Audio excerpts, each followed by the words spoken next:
શિયાળાનો ગુંદર પાક. અને ગુંદર પાક કેવી રીતના? હળદર નાખીને, સૂંઠ નાખીને, અલગ અલગ વસ્તુ, મેથી નાખીને જે ઠંડીને ભગાડે અને ગુંદર પાક એકદમ જ સરસ મજાનો થયો છે.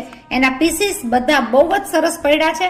તમે ગમે ત્યારે ગમે એ સમયે આ એક પીસ અને દૂધનો ગ્લાસ પીધો હોય તો આખા દિવસમાં પેટ સ્ટમક ફૂલ જ રહે અને તમને ભૂખ લાગવાનું નામ ન લે.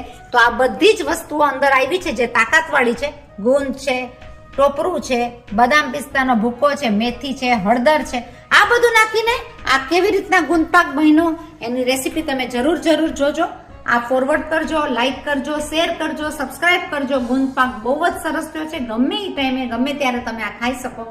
હેલ્ધી, ઠંડીને બગાડનાર, શરીરમાં તાકાત લાવનાર, પગને સારા કરનાર અને શરીરને સરસ મજબૂત બનાવનાર આ ગુંદ પાક આપણો બહુ જ સરસ મજાનો થયો છે. તો જરૂર બનાવજો અને બીજાને ફોરવર્ડ કરજો. આવીએ છીએ પાછી બીજી નવી રેસીપી.